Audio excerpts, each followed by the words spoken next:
Miss Mandee here with the Huntsville-Madison County Public Library, and we're going to talk about some STEM today. Science, technology, engineering, or math, okay? So we're going to do more with the science today, a little bit of technology, but mostly science.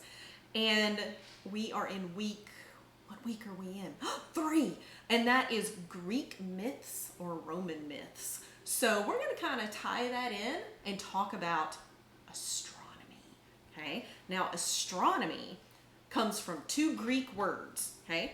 Astron, meaning star, and mnemene, which means to name. So to name the stars. Astronomy is the study of any kind of celestial body, which means things outside of Earth. So like the moon, the sun, other planets, and stars, okay? So if you look up at the stars, okay, all the stars that you can see are inside our galaxy. Does anybody remember what the name of our galaxy is? That would be 2 of my cats. Can anybody remember the name of our galaxy? Sounds like a candy bar. The Milky Way. So when you look up at the stars, every star you see is among the Milky Way. Okay? Now, anybody can look up at the stars. Even years and years ago, thousands of years ago, there were no lights. There's no street lights. There's no big cities causing all this light pollution. You could see so many more stars than you can now. So obviously they looked up at the stars and wondered what they were. So the first type of astronomy was something called observational astronomy, meaning they observe, they look up, and they take notes and they study them, okay? Now that type of astronomy dates back to like 6,000 years ago. That's a really long time ago. And these people could look up and tell that things changed. And they thought, okay, so those stars were over here, now they kind of look a little more over there, but wait, the moon is there, but it was over there like a month ago, so they could tell that things moved. Well, at first they thought the Earth was the center of the universe, that everything revolved around us. Not quite right. The center of our solar system is the sun, and everything revolves around the sun. So they thought we were the center of the universe, but we're really not. So those were things that they could observe, that they could look at and study. Okay? They also observed or realized that the repeating motions of the sun, the moon, and the stars, that they could be tracked and used like a clock or a calendar. Some of the earliest people that decided that this would work were the Mayans. The Mayan Indians, they built temples to the sun god, and they built calendars, all based on what they could see with their eyes, okay? First telescopes were made much later than that. So let's see.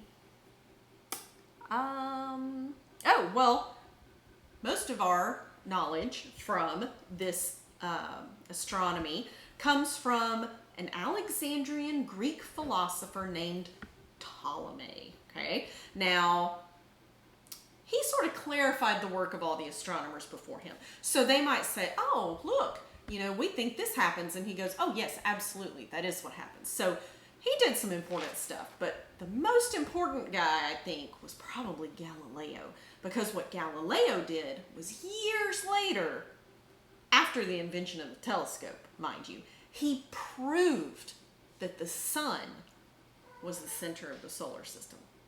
A lot of people didn't like that. He actually got arrested for it. But he was right. The sun is the center. Okay, but I said we were going to talk about astronomy. So one thing that you can look up in the night sky and see, sometimes you look up and you see shapes, okay? One that's probably pretty popular is either the Big Dipper or the Little Dipper. Those are the easiest ones to find. Well, those are a formation of stars that is actually, I'm going to come back to that, but they're part of something bigger. They're part of a bigger shape, which is called a constellation, okay? Now, a constellation is formed of bright stars which appear close to each other in the night sky, but they're really, really far apart in space. They just look close together because of where we are, okay? Now, the shapes that you can see depends on your point of view. Maybe you're in the northern hemisphere of the world. Maybe you're in the southern hemisphere.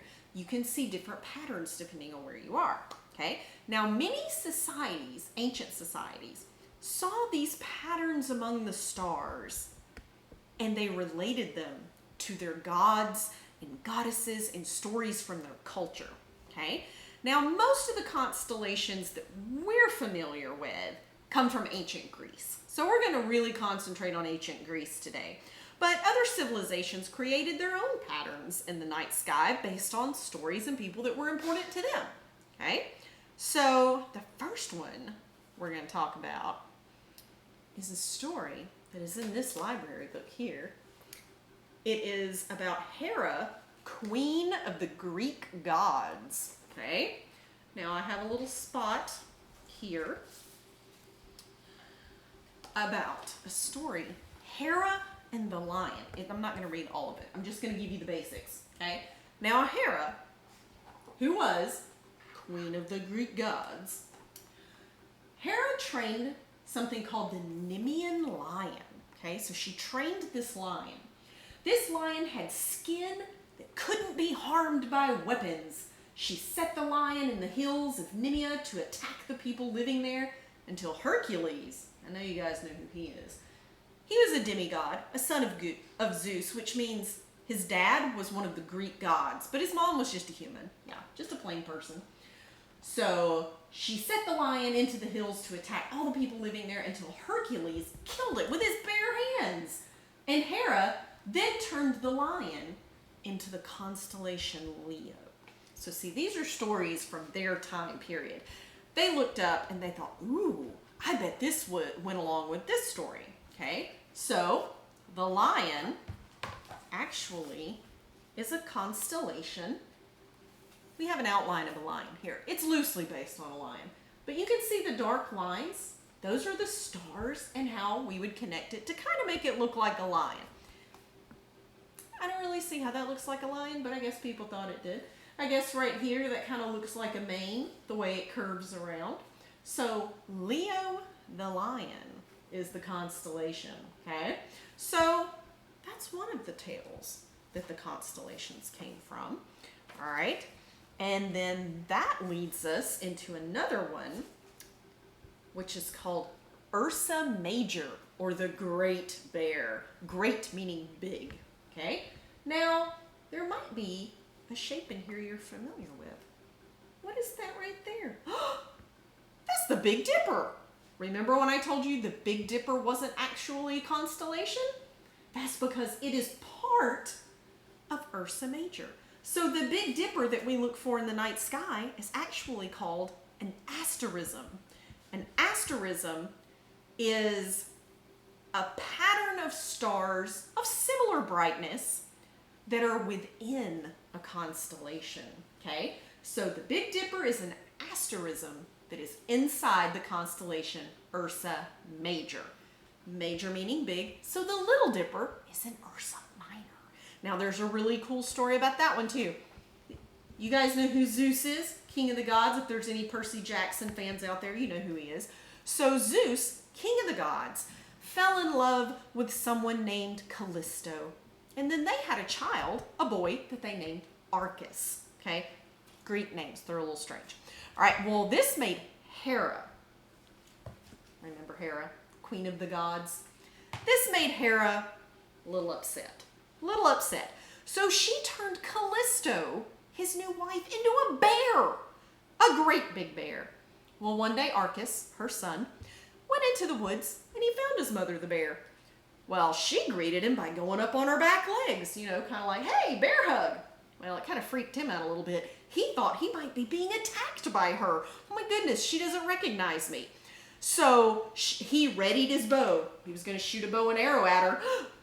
Well, Zeus couldn't have that. He's like, that's your mom, dude. You can't shoot her with an arrow.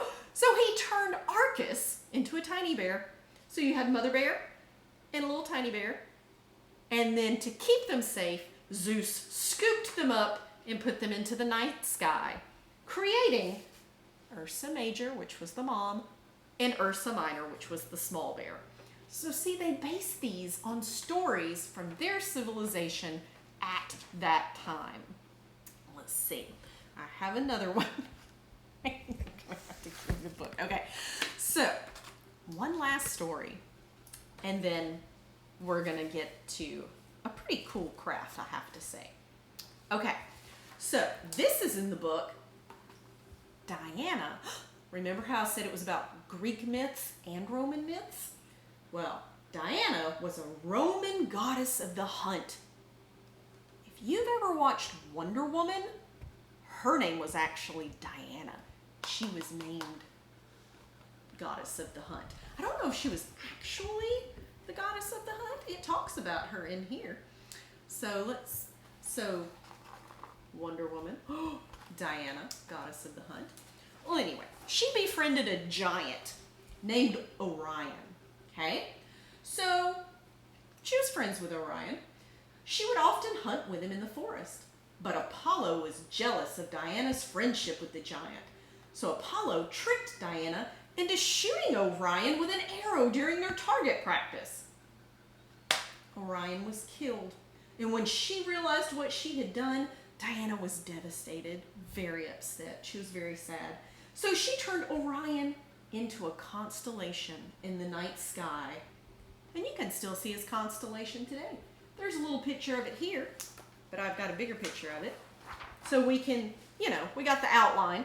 So it's a guy, he's got a sword, he's got a shield, and he has a belt. Now, I can always find Orion's belt in the night sky because it's 3 stars that look exactly the same right next to each other. 1, 2, 3. If you can find those, then you can find the rest of his shape, and you can have the entirety of Orion. So I always look for Orion's belt in the night sky. It helps me find him. Yeah. So we're going to actually use Orion as an example for a cool little craft. Now, I had some other ones too, and I totally forgot these. So let me go through these real quick. There's also Aries the Ram. So mostly the head and then just down the back to the tail. So they thought that one looked like a ram, so they named it Aries. And then Canis Major, the great dog. They thought that the shape of those stars kind of looked like a dog. If you've ever done connect the dots, that's basically what constellations are. You got to connect those dots to make it look like something. Okay, so for our astronomy kind of craft here, now I looked this up on Google, so you can Google them from home.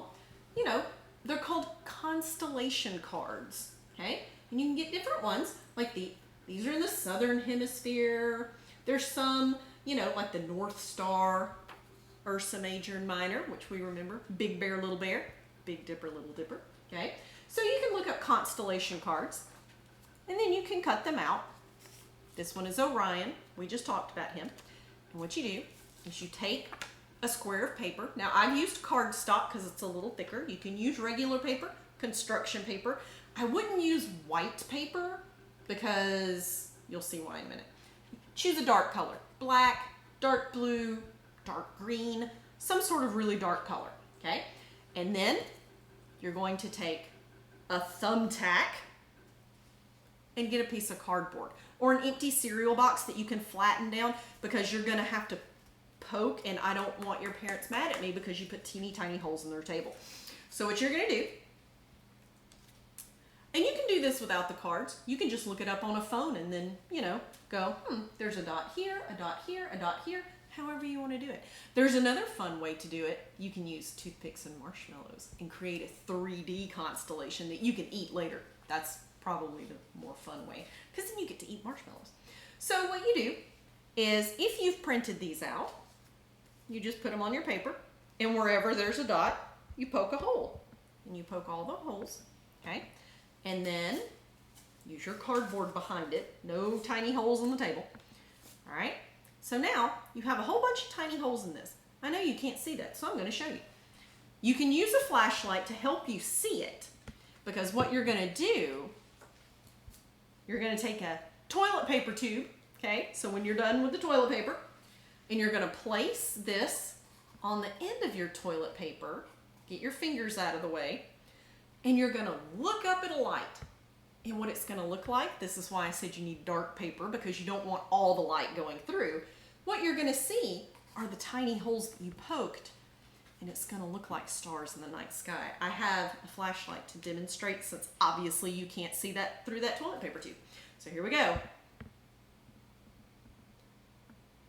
Hopefully you can see the tiny dots. So it's gonna look like a constellation in the sky. So if you look at it through the toilet paper tube, it'll look a lot like that. So if you make a whole bunch of these, you can look at them inside and get used to where the stars are, and then maybe you can go outside and find them in the night sky, which is super fun to do. Be sure you go somewhere dark though, where there's not a lot of light pollution, which means it's too bright for you to see all the stars, because you want to make sure and see all your stars if you're looking for constellations.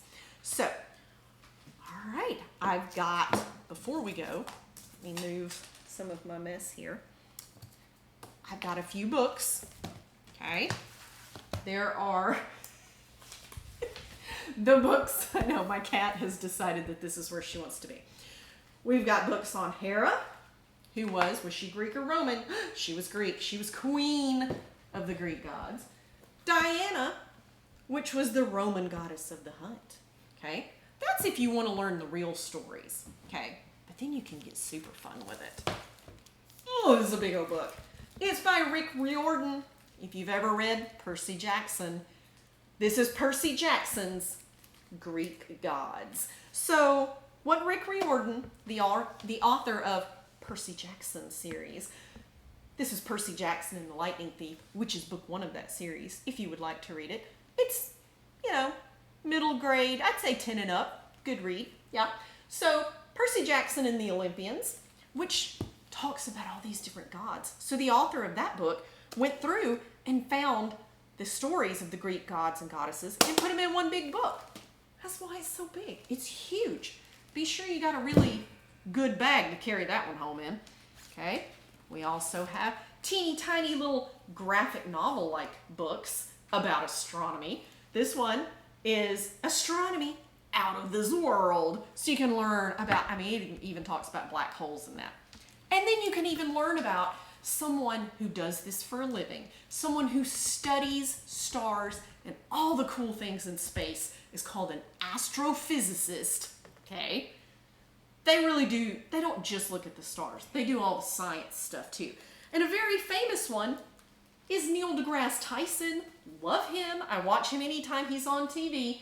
And this one is called, there are labels on it, Starstruck, The Cosmic Journey of Neil deGrasse Tyson. That one is also available at the library. So if you want to find out how somebody that is super awesome at it got to be where he is, that's a good book to take home. So there you go. Greek and Roman myths and astronomy. So I'll see you guys next time for another STEM video. Bye.